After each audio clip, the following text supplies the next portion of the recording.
आऊज़बिल्लाहिमिनश्शैतानिर्रजीम बिस्मिल्लाहिर्रहमानिर्रहीम। BA BSc fourth year economics में आज का हमारा चैप्टर नंबर 4 है सरमायाकारी, इन्वेस्टमेंट। तो सबसे पहले हम सरमाए का मफ़हूम देखेंगे कि सरमाया कहते किसको हैं। तो आम तौर पर तो हम देखते हैं कि सरमाए से मुराद ज़र नकद या बैंकों में जमा शुदा रकूम ली जाती है, जबकि किसी कारोबारी शख्स के नज़दीक उसका कारखाना, आलात, औजार, खाम माल और दफ्तरी साजो सामान वगैरह उसका सरमाया कहलाता है। लेकिन इल्म माशियात में सरमाए का मफ़हूम इससे मुख्तलिफ है। तो इल्म माशियात में सरमाए की क्या तारीफ़ है कि इससे मुराद दौलत का वो हिस्सा लिया जाता है जो मज़ीद दौलत पैदा करने या आमदनी बढ़ाने के लिए इस्तेमाल में लाया जाए। मसलन अमारात, मशीनें, आलात, औजार, खाम माल, सड़कें, रेलें, बहरी जहाज़, हवाई अड्डे, बिजली घर वगैरह। ये बात याद रखनी चाहिए कि अशिया सरमाया बराह रास्त तस्कीन का बाइस नहीं बनती, बल्कि यह दूसरी अशिया खिदमात की पैदाइश में मददगार साबित होती हैं। नीज़ ये कि वही अशिया सरमाया में शामिल होती हैं जो मज़ीद आमदनी हासिल करने के लिए नई हालत में ख़रीदी जाएँ। अगर एक पुरानी कार ख़रीद कर बतौर टैक्सी चलाई जाए तो मुआशी नुक्ता नज़र से यह सरमाया में शुमार नहीं होगा, क्योंकि वो कार ऑलरेडी हुकूमत ने काउंट की हुई है, सिर्फ उसकी मलकियत चेंज की है। इसी तरह अगर एक पुराना मकान ख़रीद कर उसे किराए पर दे दिया जाए तो भी कौमी सतह पर सरमाए में शामिल नहीं होगा। ऐसी अशिया ज़ाती आमदनी का तो सबब बनती हैं, लेकिन मुल्की आमदनी में कोई इजाफा नहीं होता। सरमाए के मफ़हूम के ज़मन में ये बात भी जहन नशीन कर लेनी चाहिए कि ऐसी दौलत जो महज ख्वाहिशात की तस्कीन का बाइस बनती है और ज़रिया आमदनी नहीं होती, उसे सरमाया नहीं कहा जा सकता। मसला अगर कोई शख्स ज़ाती इस्तेमाल के लिए कार ख़रीदे तो यह सरमाया नहीं, लेकिन अगर आमदनी हासिल करने के लिए इस कार को बतौर टैक्सी चलाए तो यह सरमाया होगी। लिहाजा किसी शय के इस्तेमाल के पेश नज़र ये कहा जाता है कि वो सरमाए की सफ़ में आती है या नहीं, यानी कि हर वो नई चीज़ जो मुल्क के असासाजात में इजाफा करेगी सरमाया कहलाती है। उसके बाद सरमाए की चंद तरीफ़ें हैं। तो सबसे पहले देखते हैं कि प्रोफेसर एडम स्मिथ के ख्याल के मुताबिक सरमाया किसी शख्स की दौलत का वो हिस्सा है जिससे मज़ीद आमदनी हासिल होती है, जबकि डॉक्टर अल्फ्रेड मार्शल लिखते हैं वो तमाम जमा शुदा दौलत जो एक आमिल पैदाइश की हैसियत से इस्तेमाल में आए सरमाया कहलाती है। रिकार्डो का कहना है कि सरमाया किसी मुल्क की दौलत का वो हिस्सा है जो पैदाइश दौलत की गर्ज से सर्फ किया जाए। स्टोनियर और हैग सरमाए की तारीफ़ इन अल्फाज में बयान करते हैं। सरमाए की असलाह इन सब वसाइल पैदाइश को बयान करने के लिए इस्तेमाल की जाती है जिन्हें इंसानों ने दानिस्ता तौर पर इसलिए बनाया हो कि वो मुस्तकबिल में जारी रखने के लिए उन्हें इस्तेमाल कर सकें। अगर हम सरमाए को बहैसियत एक आमिल पैदाइश के लें तो उसकी दर्ज झैल तारीफ़ सबसे बेहतर बनती है। सब सरमाए से मुराद कुदरती अतियात के अलावा वो अशिया हैं जो अमले पैदाइश में मदद बाहम पहुँचाती हैं। उसके बाद आते हैं सरमायाकारी का मफ़हूम। प्रोफेसर डडले डल्टर्ड के मुताबिक सरमायाकारी से मुराद सरमाए के हकीकी असासों में इजाफा करना है, यानी नए कारखाने कायम करना, नई अमारात तमीर करना, नकलो हमल की नई सहूलियत बहम पहुँचाना और नई ज़मीन ज़ेर काश्त लाना। यानी investment is the addition to the existing stock of real capital asset such as the constructions of new factories, new office building, transportation facilities and addition to investment. Professor एस्थीम के मुताबिक सरमायाकारी से मुराद ऐसी अशिया सरमाए का हसूल है जो अपनी ज़िंदगी में उतनी आमदनी पैदा कर सकें जिसकी कदर व कीमत उसके मौजूदा मसारफ से कम ना हो। इन तरीफ़ों से हम यह नतीजा कर सकते हैं कि मुआशियात में सरमायाकारी से मुराद सरमाए के हकीकी असासों में इजाफा करना है, यानी ऐसे काम करना जिससे मुल्क के असासे बढ़ें। यानी जब नए कारखाने, नई इमारतें, नई रेलवे लाइन और सड़कें वगैरह तमीर की जाती हैं, कारखानों में पैदावारी गुंजाइश को बढ़ाने के लिए नई मशीनें नस्ब की जाएं, नई मुश्तरका सरमाया कंपनियां कायम की जाएं, यानी कि कोई भी नई चीज़ जो मुल्क के असासाजात में इजाफा करे, चाहे वो कारखाना है, कोई मशीन है, गाड़ी है, मकान है, तो वो सरमायाकारी कहलाएगी। तो अब हम सरमायाकारी से मुराद देख लेते हैं, क्या जो चीज़ें हमने पढ़ी हैं उसको समराइज़ कर लेते हैं। तो पहले नंबर पर ऐसी अशिया की पैदावार जो अशिया सरफ को पैदा करने में बिलवास्ता या बराह रास्त मददगार साबित होती है, मसलन कारखानों, मशीनों वगैरह की तमीर, ये सरमायाकारी कहलाएगी। सेकंड है ज़राए रसल और साइल को बेहतर बनाने के लिए उनसे मुतल्लिका साजो सामान की खरीद वगैरह। तीसरा है नए मकानात और दफ्तरों की तमीर।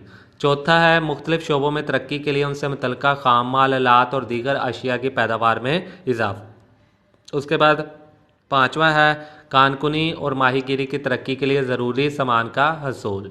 छठा है नई मुश्तरका सरमाया कंपनियों के हिस्स की खरीद वगैरह।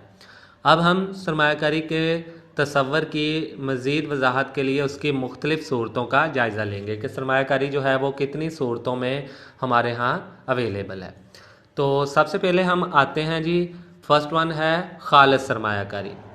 तो खालिस सरमायाकारी से मुराद ऐसी सरमायाकारी है जिससे सरमाए के हकीकी असासों में इजाफा हो और कारखानों की पैदावारी गुंजाइश पहले से ज़्यादा हो जाए। मसलन नए कारखाने तमीर करना, नई इमारत बनाना, नई अशिया सरमाया पैदा करना। बस हम कह सकते हैं net investment is equal to the changes in the size of the capital stock.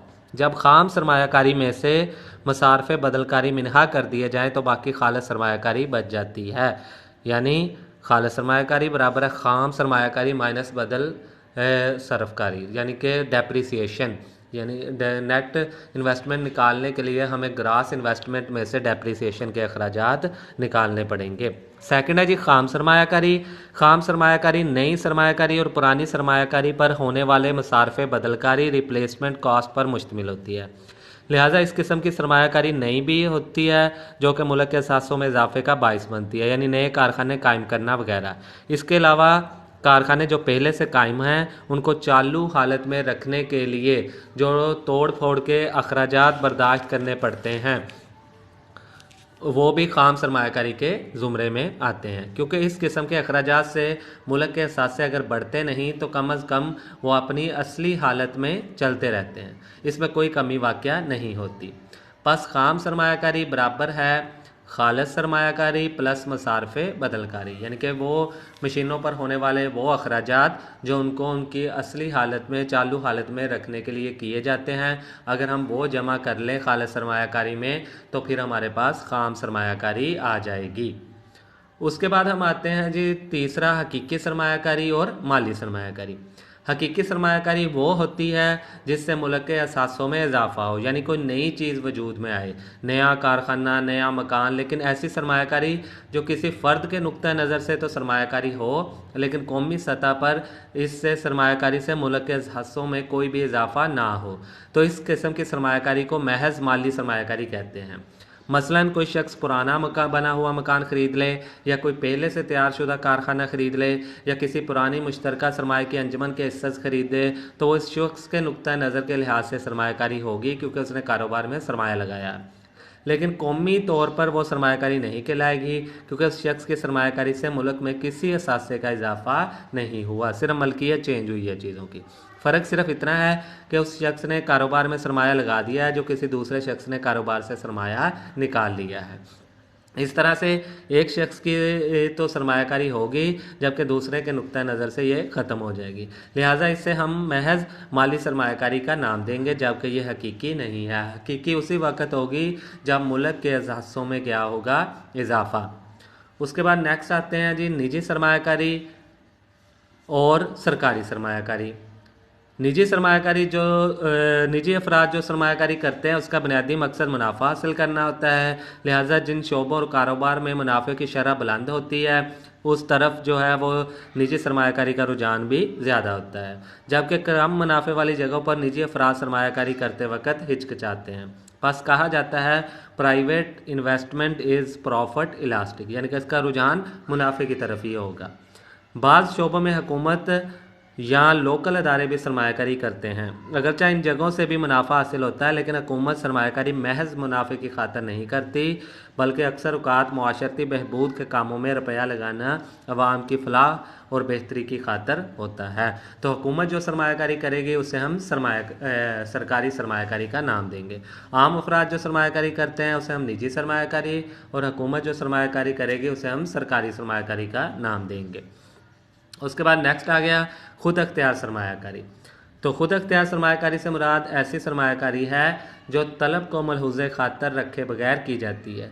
यानी इस किस्म की सरमायाकारी का इस बात से कोई ताल्लुक नहीं होता कि किसी चीज़ की तलब ज़्यादा है इसलिए इसका कारखाना लगाया जाए, बल्कि ये पहले से खुद की जाती है और इसके बाद पब्लिसिटी के ज़रिए लोगों में इस चीज़ को मकबूल बनाकर इसकी तलब पैदा की जाती है। मसलन पाकिस्तान में जब शुरू में खाद के कारखाने कायम किए गए तो उस वक़्त उसकी कतन तलब नहीं थी, लोग मसनूई खाद के नाम से वाकिफ़ तक नहीं थे, लेकिन बाद में हुकूमत ने लोगों को इससे रोशनास कराया और इसकी तलब पैदा की। इस किस्म की सरमायाकारी का आमदनी से कोई ताल्लुक नहीं होता। आमदनी ख्वाह बढ़ रही हो या कम हो रही हो या सरकारी सरमायाकारी मुअय्यन रहती हो, इस तरह हम दर्ज झैल गोशवारे से वजाहत करते हैं। आमदनी का हुजम जो है वो मसला हमारे पास गोशवारे में देखें तो 100 अरब रुपए है और ख़ुद अख्तियार सरमायाकारी 20 अरब रुपए है। अगर आमदनी हमारी बढ़कर 200 अरब हो जाती है तो खुद अख्तियार सरमायाकारी तब भी 20 है। आमदनी 300 अरब हो जाती है, खुद अख्तियार सरमायाकारी फिर भी 20 अरब है। 400, 500, यानी कि ये आमदनी की सारी सतह पर सरमायाकारी एक जैसी रहती है। इसको हम खुद अख्तियार सरमायाकारी का नाम देते हैं, ऑटोनमस इन्वेस्टमेंट। तो अब हम इस गोशवारे की मदद से डायग्राम बना लेते हैं। डायग्राम में OX के साथ कौमी आमदनी है और OY के साथ सरमायाकारी है। तो 100, 20 और 20 के सामने एक स्टेट जो है वो हॉरिजॉन्टल लाइन लग जाएगी इन्वेस्टमेंट की। ये हमें बता रही है कि आमदनी की सभी सतह पर हमारी सरमायाकारी जो है वो 20 है। तो इसकी हम फिर वजाहत कर देंगे इसी डायग्राम की। उसके बाद हम आते हैं जी छठा और आखिरी तरगीब याफ्ता सरमायाकारी, इंड्यूस्ड इन्वेस्टमेंट। तो तरगीब याफ्ता सरमायाकारी से मुराद है कि जब कोई सरमायाकार किसी शय की बढ़ती हुई तलब से रागिब होकर सरमायाकारी करे, मसलन अगर किसी मुल्क में घी या सीमेंट की तलब में इजाफा हो रहा हो तो इसकी कीमतें बढ़ रही होती हैं। हाजिरों के नज़दीक इन अशिया को पैदा करने वाले कारखाने ज़्यादा मुनाफा बख्श नज़र आ रहे होते हैं, यानी कारखानेदारों की मुस्तकबिल की तवक्कुआत ज़्यादा नफ़ा बख्श हों। तो इससे जो सरमायाकारी में इजाफा होता है इसे तरगीब याफ्ता या रागबाना सरमायाकारी, इंड्यूस्ड इन्वेस्टमेंट कहते हैं। इस किस्म की सरमायाकारी आमदनी का तफाल होती है, यानी कि ये आमदनी पर डिपेंड होती है। जैसे जैसे आमदनी बढ़ेगी सरमायाकारी में इजाफा होता जाएगा, यानी आमदनी के बढ़ने के साथ इसमें इजाफा हो, आमदनी के कम होने के साथ ये कम होती जाएगी। गर्ज ये कि तरगीब याफ्ता सरमायाकारी बिलहाज आमदनी लचकदार होती है, इनकम इलास्टिक। आमदनी में इजाफे से सरमायाकारी में इसलिए इजाफा हो जाता है कि सरमाए की मुख्ततम इस्तेदाद बुलंद होती है और कारोबारी लोगों की हौसला अफजाई होती है और वो अपने कारोबार को ज़्यादा वसी करते चले जाते हैं। इसके बरक्स आमदनी में कमी से कारोबारी लोगों की तवक्कुआत कम हो जाती है, सरमाए की इस्तेदाद मुख्तरम गिर जाती है। इस तरह से सरमायाकारी का हुजम सुकड़ जाता है। आमदनी का हुजम देखें जी 100 अरब रुपये है, खुद अख्तियार सरमायाकारी 20 अरब है। आमदनी 200 अरब है, खुद अख्तियार सरमायाकारी 40 अरब होगी। आमदनी जैसे ही बढ़ी 300 अरब होगी तो खुद अख्तियार सरमायाकारी भी बढ़कर 60 अरब होगी। आमदनी 400 अरब हुई है तो खुद अख्तियार सरमायाकारी बढ़कर 80, आमदनी 500 और खुद अख्तियार सरमायाकारी बढ़कर 100। इसी को फिर हम डायग्राम से दिखा लेते हैं। OX के साथ हमारी आमदनी है और OY के साथ सरमायाकारी है। जैसे जैसे हमारी आमदनी बढ़ती जाती है, 100 और 20 है, 200 और 40 है, 300 और 60, उसके सामने पॉइंट, तो एक हमें पॉजिटिवली स्लोप ख़त हासिल हो रहा है जो हमें ये दिखा रहा है कि जैसे जैसे आपकी आमदनी में इजाफा होगा वैसे वैसे आपकी सरमायाकारी में भी इजाफा होगा। तो इस तरह ये हमारा टॉपिक जो है वो मुकम्मल हुआ। हमने देख लिया कि सरमायाकारी से क्या मुराद है और सरमायाकारी के मुख्तलिफ़ तसव्वुरात हमने देख लिए। ख़ाम सरमायाकारी क्या है, खालिस सरमायाकारी क्या है, हकीकी सरमायाकारी क्या है, माली सरमायाकारी क्या है, निजी सरमायाकारी, सरकारी सरमायाकारी, खुद अख्तियार सरमायाकारी वगैरह क्या है। तो अगर किसी चीज़ की समझ ना लगी हो तो आप लोग सवाल पूछ सकते हैं। शुक्रिया जी, अल्लाह हाफिज़।